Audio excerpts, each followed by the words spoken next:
నమస్తే, welcome to hit TV. Telangana రాష్ట్రంలోని MLA కోట అభ్యర్థుల ఎంపికపై కాంగ్రెస్ పార్టీ కీలక నిర్ణయం తీసుకుంది. ఎమ్మెల్సీలుగా 2 అభ్యర్థుల పేర్లను కాంగ్రెస్ అధిష్టానం ఫైనల్ చేసింది.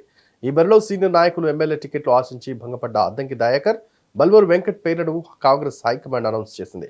ఇక కాంగ్రెస్ పార్టీ అనూహ్యంగా బల్మూరు వెంకట్ పేరును తెరపైకి తీసుకొచ్చి ఎవరు ఊహించని షాక్ ఇచ్చింది.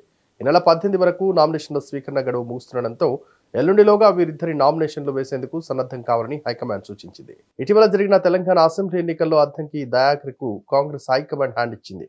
తుంగతుర్తి టికెట్ ఆశించిన అద్దంకి దయాకర్ ను కాంగ్రెస్ అధిష్టానం నిరాకరించింది. ఆయన స్థానంలో బీఆర్ఎస్ పార్టీ నుంచి కాంగ్రెస్ లో చేరిన మందుల సామెల్కు టికెట్ ఇచ్చింది హైకమాండ్. దీంతో టికెట్ ఆశించి భంగపడ్డారు అద్దంకి దయాకర్. ఎమ్మెల్యే టికెట్ కాకుండా తెలంగాణలో కాంగ్రెస్ అధికారంలోకి వస్తే మంచి పదవి ఇస్తామని గతంలో కాంగ్రెస్ అధిష్టానం అద్దంకి దయాకర్ ను ఢిల్లీకి పిలిపించుకొని హైకమాండ్ హామీ ఇచ్చింది. తెలంగాణ ఎన్నికల ఫలితాల్లో అనూహ్యంగా కాంగ్రెస్ పార్టీ బీఆర్ఎస్ పార్టీపై ఘన విజయం సాధించింది. తెలంగాణ గడ్డపై 3 రంగుల జెండాను ఎగరవేసింది. తుంగతుర్తి నుంచి కాంగ్రెస్ అభ్యర్థిగా బరిలోకి దిగిన మందుల సామెల్ 50,000 మెజార్టీతో గెలుపొందారు.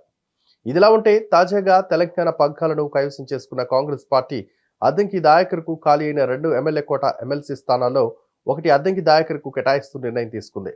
ఈ నేపథ్యంలో అద్దంకి త్వరలో మంత్రి పదవి కూడా వస్తుందనే చర్చ రాష్ట్ర రాజకీయాల్లో జోరుగా సాగుతోంది.